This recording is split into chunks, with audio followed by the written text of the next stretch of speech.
আওয়ামী লীগ নেতা মোহাম্মদ আরাফাত একটা স্ট্যাটাস দিয়েছেন, তারা তত্ত্বাবধায়ক সরকারের অধীনে নির্বাচন চান। এরকম আসবো সেই জায়গায়। তার আগে গতকাল রাতে আমরা অনেকে নিশ্চয় খেয়াল করেছি, আওয়ামী লীগের বিভিন্ন জায়গা থেকে একটা সেনা অভ্যুত্থান বাংলাদেশে ঘটবে, নানা রকম স্টেটাস, এ কোথায় সে কোথায়, এ পালিয়েছে কিনা সে পালিয়েছে। আমাদের ডক্টর ইউনূস তো সুইজারল্যান্ডে আগেই পালিয়ে গেছেন ডাভোসের ওনার সম্মেলনের নামে, ওয়ার্ল্ড ইকোনমিক ফোরামের। এই সেই নানান গুজব, মানে সত্যি খুব ভাল লাগে। মানে আওয়ামী লীগের এসব আগেও যখন দেখেছি খুবই আনন্দ পেয়েছি। কি প্রবল পরাক্রমশালী একটা দল, যারা সব কিছু ক্যাপচার করে ফেলেছে। তারা 41-এর আগে ক্ষমতা থেকে যত প্রশ্নই আসে না হলে এটা 2071 হবে। সবকিছু ম্যানেজড। ইন্ডিয়া তাদেরকে চিরকাল ক্ষমতায় রাখবে। পুলিশ কিনে ফেলেছে, প্রশাসন কিনে ফেলেছে, সেনাবাহিনী কিনে ফেলেছে, সবকিছু বিরোধী দল কিনে ফেলেছে। তাদের আর ঠেকায় কে? সেই দলটা এখন তৃতীয় শ্রেণীর ফালতু গুজব দিয়ে তাদের দলীয় নেতাকর্মীদের মনোবল চাঙ্গা রাখার চেষ্টা করছে। এই করুণা করতেও দারুণ উপভোগ করছি। যাই হোক, মোহাম্মদ আরাফাতের বক্তব্যটা নিয়ে একটু কথা বলা দরকার, এবং তারা কেন এটা করছেন এটা একটা গুরুত্বপূর্ণ কারণ আছে বলে আমি মনে করি। স্টেটাসটা পড়ি। আগামী নির্বাচন ইউনূসের অবৈধ সরকারের অধীনে হবে না, এই গণশত্রু সরকারকে বিদায় নিতে হবে। গণশত্রু একটি নতুন ব্র্যাকেটে তত্ত্বাবধায়ক সরকারের অধীনে হতে হবে পরবর্তী নির্বাচনে অংশগ্রহণকারী সকল দল এবং ব্যক্তির জন্য যেন সমান সুযোগ থাকে, সেই পরিবেশ তৈরি করতে হবে।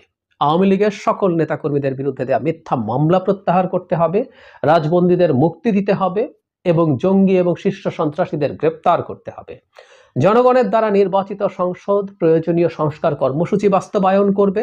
নির্বাচিত সংসদের সংখ্যাগরিষ্ঠ দল সরকার গঠন করবে এবং দ্বিতীয় বৃহত্তম দল সংসদে বিরোধী দলের আসনে বসবে।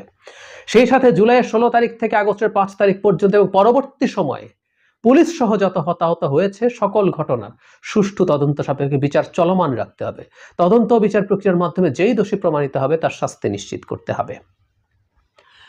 কি গণতান্ত্রিক, কি মহান গণতান্ত্রিক হয়ে গেছে আরাফাত রহমান, মোহাম্মদ আরাফাত।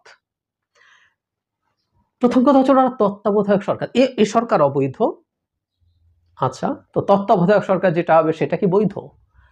সেটাও তো তাদের তথাকথিত যে সংবিধান, যেটাকে তারা আমাদের সামনে ধর্মগ্রন্থের মতো এনে বলার চেষ্টা করেছিল, এটা পাল্টানো যাবে না। তো সেটার অধীনে কোনো নতুন তত্ত্বাবধায়ক সরকারও কি হতে পারে? ওটাও তো অবৈধ। কিসের ভিত্তিতে উনি তত্ত্বাবধায়ক সরকার চাইছেন? যদি আমি একটা কথা ইদানিং খুবই বলছিলাম, যখন তত্ত্বাবধায়ক সরকারের আলোচনা আসছে, যে এই নির্বাচন তো এই সরকারের অধীনেই হবে নিশ্চয়ই। পরবর্তী সরকার যেটা যারা নির্বাচিত হবেন, আমরা তর্কের খাতিরে ধরে নিলাম এটা বিএনপি হলো, তারপরে ইলেকশনটা বিএনপির অধীনে হবে না তত্ত্বাবধায়ক সরকারের অধীনে হবে? এই প্রশ্ন করলে আওয়ামী লীগ যদি নিষিদ্ধ না হয়, তারাও যে তত্ত্বাবধায়ক সরকার চাইবে এটা তো আমরা নিশ্চিত ছিলাম।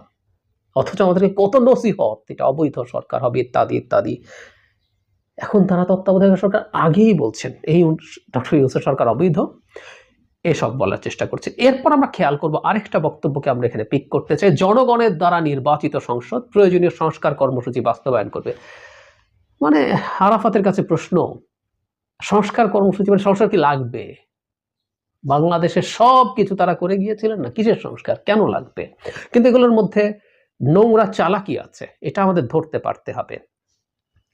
আমি আসবো হতাহতের ক্ষেত্রে পুলিশ সহ যারা, মানে পুলিশ আগে তারপর অন্যরা, এবং পুলিশের সংখ্যা আমাদের যে হিসাব আছে অ্যারাউন্ড 50, সেটা না, এটা 2-3 হাজার, বিভিন্ন সময় বিভিন্ন রকম সংখ্যা তারা বলছেন, এবং এটা একটা ন্যারেটিভ তৈরি তারা চেষ্টা করছেন। এবং নেতাকর্মীদের বিরুদ্ধে মিথ্যা মামলা, রাজবন্দীদের মুক্তি ইত্যাদি ইত্যাদি করতে হবে। আচ্ছা, এখন কেন তারা এটা করছেন? এটার মধ্যে একটা বাজে চালাকি আছে। আমরা আগেও দেখেছি বিএনপির বেশ কিছু বক্তব্যকে তারা কোট করেছেন। তাদের কোনো কোনো পর্যায়ে নেতা অথবা তাদের ফেসবুক পেজে সেই কোট করা কথাগুলো তারা ব্যবহার করেছেন। আমি বিশ্বাস করি একই রকম একটা কাজ এখানে। বিএনপি তত্ত্বাবধায়ক সরকারের কথা বলেনি, বিএনপি এই সরকারের অধীনেই নির্বাচন করতে চেয়েছে। বিএনপির মহাসচিবের সাথে জনাব নাহিদ ইসলামের যেই ডিবেট হয়েছে, সেটা হচ্ছে এই সরকারের ছাত্র প্রতিনিধিরা থাকবে কি থাকবে না সেটা নিয়ে। এই সরকার পাল্টে নতুন তত্ত্বাবধায়ক সরকার হতে হবে, এটা বিএনপি বলেনি।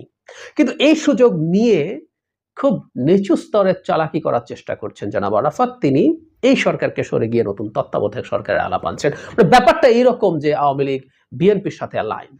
একই সাথে সংস্কার প্রশ্নে বিএনপি যে আলাপ তুলছে সেই আলাপ তারা সমর্থন করছেন অ্যাপারেন্টলি, যে নির্বাচন মানে সংস্কার নির্বাচিত সরকারের অধীনে হবে, এটাও বাজে কথা। বিএনপি আসলে এটা বলে নাই। বিএনপি কিছু সংস্কার এখন করতে হবে, কিন্তু মূলত সংস্কারটা তারা মনে করেন যে নির্বাচিত সংসদের অধীনে হওয়া দরকার, সেটা তারা বলছেন। কিন্তু এখানেও এক ধরনের হালকাভাবে বিএনপির সাথে অ্যালাইনমেন্ট দেখানো। আমরা খেয়াল করব সাম্প্রতিক সময়ে বিএনপির বেশ কিছু দাবিকে আওয়ামী লীগ এটা করার মাধ্যমে বিএনপির সাথে আওয়ামী লীগের আন্ডারস্ট্যান্ডিং আছে, এই ধরনের একটা ন্যারেটিভ মাঠে ছেড়ে দিতে চাইছে Awami League. Not only that, BNP একটা দল যারা একটু আগে ইলেকশন চাইছে, তারা খুব বেশি দেরি করতে চাইছে না, নির্বাচন হলে তারা জিতবে, তারা এটা চাইতেই পারে। আবার মাঝখানে ভারতও দুই একজন ভারতের থিঙ্ক ট্যাঙ্ক সোকল্ড বাংলাদেশে যারা একসময় হাই কমিশনের দায়িত্ব পালন করেছেন, তারাও একটা দ্রুত নির্বাচনের কথা বলেছেন। ভারতের সেনাপ্রধান তার সাথে যোগ করেছিলেন যে নির্বাচিত সরকারের সাথেই দুই দেশের সম্পর্ক সঠিক পর্যায়ে যাবে। সো এই যে বিএনপির সাথে ভারত এবং আওয়ামী লীগ অ্যালাইন্ড, একটা ন্যারেটিভ আমরা দেখবো যে এখন মাঠে ছেড়ে দেওয়ার চেষ্টা করা হচ্ছে। বিএনপির দাবি যৌক্তিক দাবি, বা তার দাবি, সেটা যৌক্তিক অযৌক্তিক তো খুব সাবজেক্টিভ, আমরা যারা তার দাবি পছন্দ করি বা না করি, কিন্তু তার সাথে সে আওয়ামী লীগের সাথে একসাথে দাবি চাইছে, সে ভারতের সাথে একই রকম দাবি চাইছে, এটা বিএনপিকে স্টিগমাটাইজ করার জন্য কাজে লাগবে। আওয়ামী লীগ এবং জনাব আরাফাত কৌশলে এই কাজটা করছেন। আমাদের সতর্কতার জায়গা যেটা, বিএনপির সাথে আমাদের ছাত্রদের সংগঠন, ছাত্র উপদেষ্টাদের যদি কোনো রকম কোনো ডিবেট বা সংঘাতেরও পরিস্থিতি হয়, ওটা আমাদের ব্যাপার। আমরা ছাত্র উপদেষ্টাদের বক্তব্যের আচরণের সমালোচনা করতেই পারি। আমি জনাব নাহিদ ইসলামের, জনাব আসিফ মাহমুদের, জনাব সার্জিস, জনাব হাসনাত, জনাব নাসির উদ্দিন, তাদের উপদেষ্টার বাইরে যারা আছেন সবার তাদের গতকালকার রিয়াকশন নিয়ে আমি ক্রিটিসাইজ করেছি। কিন্তু আমরা প্রত্যেকে এই শেখ হাসিনা সরকারের বিরুদ্ধে লড়াই করেছি, আর যাদের নাম বললাম তারা আরো অনেক বেশি লড়াই করেছেন, আর সামনে থেকেছেন, ঝুঁকি নিয়েছেন, জীবনের ঝুঁকি নিয়েছেন। সুতরাং এই দ্বিমতের জায়গায় আওয়ামী লীগ এসে ঢুকবে এবং তার কিছু নোংরা পারপাস এখানে সার্ভ করানোর চেষ্টা করবে, এটা যেন আমরা না হতে দেই। আমাদের মধ্যকার তর্ক বিতর্ক বা ঝগড়াও এটা আমাদের মধ্যেই যেন থাকে। বিএনপি কোনো কিছু সে তার মতো করে করছে, সেটা নিয়ে আমাদের যদি দ্বিমত থাকে, সেই দ্বিমতটা নিয়ে আমরা আলোচনা নিশ্চয়ই করব। আর যখন মাঠে ছাত্রদের রাজনৈতিক দল আসবে, তাদের সাথে বিএনপির নানা ক্ষেত্রে ডিবেট হবে। বিএনপি কি চাইছে না চাইছে, বিএনপি দুবার ক্ষমতায় ছিল, সেই সময় তাদের কি ব্যর্থতা আছে, সবকিছু নিয়ে তারা আলোচনায় আনবেন। কিন্তু আমাদের একটা কথা একটু মাথায় রাখতে হবে যে কোনোভাবে বিএনপির কোনো চাওয়ার সাথে ভারত বা আওয়ামী লীগের চাওয়া মিলছে বলে সে তার পারপাস সার্ভ করতে চাইছে, এইরকম মিসইন্টারপ্রিটেশন যেন না করি। আমরা আমাদের মতো করেই এই ডিবেটগুলো করি। বিএনপি ভারতের কারণে এবং আওয়ামী লীগের কারণে যে পরিমাণ সাফার করেছে, তাদের পক্ষে আমি অন্তত দূর থেকে মনে হয় যে ওদের সাথে কোনো আতাত করার এবং আতাত করার কোনো সুযোগ আছে বা আতাত করার কোনো প্রয়োজন আছে। মানে আওয়ামী লীগ একটা শেষ হওয়া দেশ এবং ভারতের মতো দল দেশ, ভারতের মতো দেশ ব্ল্যাঙ্ক চেক দিয়ে আওয়ামী লীগকে টিকিয়ে রাখতে পারেনি।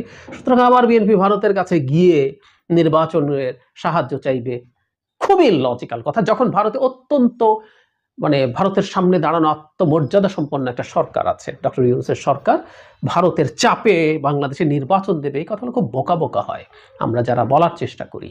সুতরাং ওই কাজও তাদের করার চেষ্টা আছে বলে আমি মনে করি না। কিন্তু আওয়ামী লীগ এবং ভারত বরং এই চেষ্টাটা করতে পারে যে বিএনপিকে স্টিগমাটাইজ করা, সো দ্যাট জনগণের কাছে একটা বড় রাজনৈতিক দল প্রশ্নের মুখে পড়ে এবং তাকে কোনো না কোনো সমস্যায় ফেলা যায়।